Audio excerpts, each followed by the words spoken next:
Job లేక ఇబ్బంది పడుతున్నారా? అయితే మెడికల్ కోడింగ్ మీకు మంచి ఆప్షన్. వెంటనే కాల్ చేసి కోర్సులో జాయిన్ అవ్వండి. నమస్తే రమగారు. నమస్తే జీ. రమగారు, మన జీవితాలను చూసుకుంటే కష్టపడి పైసా పైసా కూడబెట్టుకొని ఒకరోజు సంతోషం ఉంటుంది, ఒకరోజు ఏదో బాధ ఉంటుంది, ఒకరోజు ఆనందం, ఒకరోజు విచారం కదా. ఒక్కొక్కటి కష్టంతో కొనుక్కొని దాన్ని అనుభవిస్తూ ఉంటాం. కొంతమందికి ఆ అవకాశం ఉండదండి. పుట్టుకతోనే సిల్వర్ స్పూను, గోల్డ్ స్పూన్ అంటాం కదా, ఆ రేంజ్లో ఏది కష్టపడక్కర్లేదు, చక్కగా అన్నీ అందుతూనే ఉంటాయి, వాళ్ళ చేతుల్లో ఉంటాయి. అలాంటి జీవితం బాగుంటుందా, ఇలాంటి జీవితం బాగుంటుందా? ఏది సజావుగా సాగుతుంది అంటారు? జీవితం అంటే ఆటుపోట్లు ఉంటేనే కదా జీవన పోరాటం. ఏ ఆటు లేదు, ఏ పోటు లేదు, నిరామయంగా పోతే ఏం ఆసక్తికరంగా ఉంటుంది? ఇంట్రెస్ట్ ఉండదు అంటారా? కొత్త నవనవోన్మేషంగా ఎలా ఉంటుంది అది? కొత్తవి ఛాలెంజెస్ ఏమి ఎదుర్కొంటాం? అన్నీ రెడీమేడ్గా ఉంటాయి. ఏమి ఎదుర్కొంటాం మనం? జీవితం ఎప్పుడు కూడా సాధించుకునే రకంగా ఉంటేనే ఆసక్తికరంగా ఉంటుంది. సాధించుకోవటం ఏం లేదు, అన్నీ రెడీగా ఉంటాయి, బోర్ కొట్టదు కొన్నాళ్ళకి. అలాంటి అవకాశాలని కల్పిస్తున్నామంటారా? మనం కల్పించడం సంగతి ఎట్లా ఉన్నా ఇప్పుడు అన్నీ రెడీగా ఉంటే, అన్ని ఏర్పరిచి ఉంటే దాన్ని తగలేసే పని మీదే ఉంటారు. క్రియేటివ్గా చెయ్యరు. చేసేవాళ్ళు ఉన్నారు కొద్దిమంది చేస్తారు బిజినెస్. ఇప్పుడు మనం చూస్తున్నాం, టాటా బిర్లాల కుమారులు వాళ్ళంతా కూడా ఇంకా ఇంకా ఇంకా ముందుకు తీసుకెళ్తుంటారు. కొంతమంది చెయ్యరు కదా. అవును, కొంతమంది చెయ్యరు. ఇప్పుడు ఎందుకు టాటా బిర్లా దాకా కాదు, మామూలుగా మనకి అమ్మ నాన్న అన్నీ సంపాదించి పెడితే అవి కరిగేసేస్తారు, దురభ్యాసాలు అయిపోతాయి. నాకు ఉంది కాబట్టి నేను ఇలాగే ఉంటానంటారు. అన్నీ పోయాక చేసేదేం లేదు, మళ్ళీ మొదటికి వస్తుంటుంది. ప్రపంచం ఇట్లా ఉంటుంది. దీని మీద ఒక మంచి కథ ఉంది జయ, ఎప్పుడో చదివాను చాలా రోజుల క్రితం. ఎప్పటి నుంచో ఆ కథ చెప్దాం అనుకుంటున్నా. ఇవాళ నువ్వు అడిగిన సందర్భం దానికి సరిపోతుంది. తప్పకుండా. పూర్వంట దేవుడు ప్రజలందరితోటి మాట్లాడేవాడు. ఒక సన్నకారు రైతు భగవంతుడితోటి పోట్లాడేట ఒకరోజు. ఎప్పుడు పడితే అప్పుడు ఎండ, ఎప్పుడు పడితే అప్పుడు వాన, ఏమిటో చేస్తావు, నీకు అసలు ఏం తెలుసు పంటల గురించి? పొద్దున ఎండ అంటావు, ఉండుండి వాన కురిపించేస్తావు. రాత్రి చీకటి అంటావు, ఉండుండి వాన కురిపించేస్తావు. పంటలు పండట్లా నీ వల్ల సరిగ్గా. మరి కాబట్టి నువ్వు వదిలేసాయి మమ్మల్ని, నువ్వు నీ ఎండా వద్దు, నీ వాన వద్దు, ఎండా వాన మాకు ఇచ్చేయి అన్నట్టు. అనేసరికల్ దేవుడు అన్నట్ట, నాకేం అభ్యంతరం లేదు, మీరు ఇవన్నీ మేనేజ్ చేసుకోలేరని నేను చేసి పెడుతున్నాను. కావాలంటే నీ ఎండ, నీ గాలి నువ్వే పెట్టుకో, నీ వాన కూడా నువ్వే పెట్టుకో, నువ్వే ఎప్పుడు కావాలంటే అప్పుడు కాయించుకో, ఎప్పుడు వద్దనుకుంటే అప్పుడు మానుకో, నీ ఇష్టం అన్నాడు. రైతుకి ఒక మాదిరి పొలం ఉంది. దేవుడు అవన్నీ ఇచ్చేశాడు రైతుకి. అక్కడి నుంచి ఈయన చక్కగా పొద్దుటిపూట ప్లాన్డ్గా ఎండ, తన మొక్కలకు అవసరమైనప్పుడే వాన కురిసేలాగా, చీకట్లో వాన కురవకుండా అట్లా బాగా చక్కగా పెట్టుకున్నాడు. విత్తనాలు వేసాడు, బ్రహ్మాండంగా పండి వచ్చింది చేను. ఇంత ఎత్తున నవనవలాడుతూ ఆకుపచ్చగా. అంతకుముందు ఏమనుకున్నాడంటే ఇవి బక్కరైతు అనుకునేవాడు. దేవుడి చేతిలో ఉన్న నాళ్ళు దీన్ని కాపాడలేక చచ్చా. ఇప్పుడు చూడు, నా చేతిలోకి వచ్చేసరికల్లా నేను చిటికేస్తే పెరిగిపోతాను. దానికి ఏమి ఇవ్వాలో నాకు తెలుసు. ఏ టైంలో ఎండ ఇవ్వాలి, ఏ టైంలో వాన ఇవ్వాలో మనకు తెలుసు. కాబట్టి మన వల్ల పెరిగింది, బాగుంది. పొక్కలు పెద్ద పెద్ద కంకులు వేసినాయి. కంకులు కూడా ఒకరోజు ఏం చేశాడంటే కంకు విడిచి చూశాడు. గింజ చూస్తాంగా పాలు పోసుకుందో లేదో గింజ చూడాలి. తర్వాత గింజ వచ్చిందా వైనంగా చూస్తే మొత్తం అన్ని తప్ప కంకులే. కంకులు తప్పవి. నిర్ఘాంతపోయాడు. ఇంత పంట, ఇంతెత్తుంది, ఇన్ని కంకులు వచ్చినాయి, కానీ ఉపయోగం లేదు. కానీ ఏంటి, ఒక్క గింజ లేదు.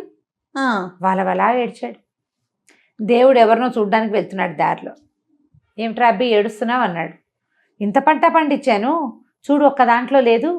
కానీ నువ్వు వేసినప్పుడు, నీ పనప్పుడు, అంటే ఎండావాన నీ చేతిలో ఉన్నప్పుడు బోల్డ్ ధాన్యం పండేది, కంకులు ఇన్ని వచ్చేవి కాదు. కానీ మరి ఇన్ని కంకులు తెప్పించా, అయినా రాలేదేంటో. దేవుడు నవ్వాడు. ఎండావాన నా చేతిలో ఉన్నప్పుడు నీ మొక్కతోటి దానికి సంబంధం లేదు. అది ఎప్పుడు కురవాలో అప్పుడు, అది ఎప్పుడు కాయాలో అప్పుడు, అది ఏం చేయాలో దానికి అది చేస్తుంది. మొక్క ఏం చేసేది, తనని తను కాపాడుకునేది. తన వేళ్ళు భూమిలోకి బలంగా చొచ్చుకునేలాగా చేసి గట్టిగా పట్టుకునేది నేలని. భూమిలో సారవంతా పీల్చుకునేది. మళ్ళీ వాన వస్తుందేమో, మళ్ళీ ఎండొస్తుందేమో అని చెప్పి బలం పుంజుకునేది, ప్రయత్నం చేసేది. ప్రయత్నం వల్ల గింజ వచ్చేది. కండ ఎక్కడి నుంచి వస్తుంది? తింటే రాదు, వస్తుందా? తింటే వచ్చేది బొజ్జ, ఒళ్ళు. తిన్నదాన్ని వాడు ప్రయత్నిస్తే, కష్టపడితే వస్తుంది కండ, కష్టపడితే వస్తుంది గింజ. ఆ కష్టం నువ్వెంత పడతావో చెట్టు అంత పడుతుంది. నువ్వు వీటి నుంచి దాన్ని కాపాడుతావు, అది వీటి నుంచి తనని తను కాపాడుకునే ప్రయత్నం అది కూడా చేస్తుంది. అంచేత గింజొస్తుంది. ఆ ప్రయత్నానికి అవకాశం ఇవ్వలేదు. నువ్వేం చేసావు? అన్నీ నువ్వు కాపాడవు చెట్టు. నాకెందుకు, రైతే ఇస్తున్నాడు కదా అని నవనవలాడుతూ పెరిగింది, కానీ దాని ప్రయత్నం అదేమీ చేయలేదు. బక్క రైతు దండం పెట్టాడు భగవంతుడు, ఆయన నువ్వే తీసుకో, నాకొద్దు.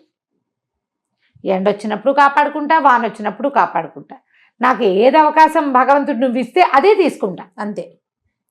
నీకు ఎదురు మాత్రం నేను రాను, నాది పొరపాటు అయిపోయిందని ఆ సారికి వదిలేసి వచ్చేసారి మళ్ళీ దేవుడిచ్చింది తీసుకున్నాడు.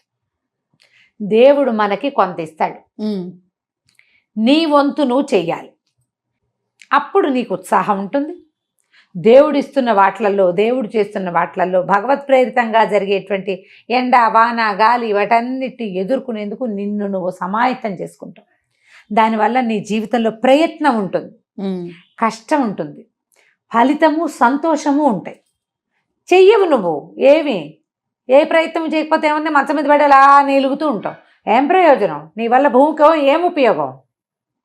ఏం ఉపయోగం లేదు కదా. ప్రపంచానికి జరిగే మేలేంది, కనీసం నీకు జరిగే మేలు కూడా లేదు. కాబట్టి ప్రయత్నం చేయాలి, మన ట్రయల్స్ మనమే వేసుకోవాలి. లట్టుగా అన్నీ ఏర్పరిచి, అమ్మా నాన్న ఏర్పరిచి, అత్తవారిచ్చి నాకు బైక్ ఇవ్వు, నాకు అది ఇవ్వు అని సిగ్గు లేకుండా అడగకుండా నీది నువ్వు సంపాదించుకో.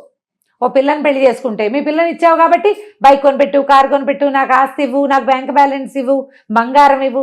మీ ఇంట్లో నీ కోడలు పెట్టుకునే బంగారం మీద నీ బోడి హక్కు ఏమిటి? నువ్వు ట్రై చేసేందుకు కొనుక్కోవు. ఆత్మాభిమానం లేదు, అడుగుతూ ఉంటారు ఎంతసేపు, వాళ్ళు ఇవ్వటం ఏంటి అని. వాళ్ళు నీ అంతా నువ్వు సంపాదించుకోవాలి కదా, నీకంత సత్తా ఉంటే. అవును, బైక్ వేసుకుని తిరగగలిగే సత్తా నీకు ఉంటే, నీ బైక్ కొనుక్కోగలిగే సత్తాకి ప్రయత్నించు. భగవంతుడు నీకు అవకాశం ఇస్తాడు, నువ్వు ట్రై చేస్తే. ఎవరి దగ్గర నుంచి తీసుకుంటే అలాగే పోతుంది, నువ్వు ఇంకోటికి ఇవ్వాల్సి వస్తావు. అంతే, పోదది పోని, వాళ్ళు ఇచ్చారు, నువ్వు ఇంకోటికి ఇవ్వాల్సి వస్తావు. నువ్వు ఒక తాడి చెట్టుందంటే నేను ఎత్తిందనేవాడు ఇంకొకటి వస్తాడు. తన్నకు తాడి చెట్టుని ప్రయత్నం చేయి, భగవంతుడి మీద విశ్వాసంతో పని చేయాలి. ప్రకృతి వనరులను వాడుకో. ప్రకృతే ఇచ్చింది నీ బుద్ధి, బుర్ర, నీకు శరీరం, పదును పెట్టుకోవాలి, దానికి పదును పెట్టు. ఈ శరీరానికి తగిన పరిశ్రమ చేయి, అప్పుడు ఏదైనా సాధించగలుగుతావు. కానీ రెండింటికి సిద్ధంగా ఉండాలి కదా గారు. ఉండాలి, కష్ట నష్టాలు రెండింటికి కూడా సిద్ధంగా ఉండాలి. నష్టం వస్తే ఇంకో ప్రయత్నం చేయి, ఇలా కాకుండా ఇంకో పక్క నుంచి చెయ్యి. వేలు ముంచావు, నెయ్యి తీద్దాం నేతి దెబ్బాలో, వేలు కంటింది కానీ రాలా, ఏం చేస్తావు? వేలును వంచావు, వంచితే బాగా వస్తుంది.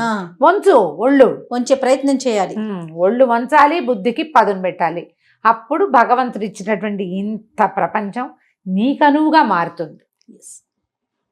అందరికీ ఇస్తున్నాడు, నాకెందుకు ఇవ్వడం? నువ్వు సరైన ప్రయత్నం చేయట్లేదు కాబట్టి. అంతే, ప్రయత్న లోపం అయితే ఉండొద్దు. నమస్తే రమ్మ గారు. నమస్తే.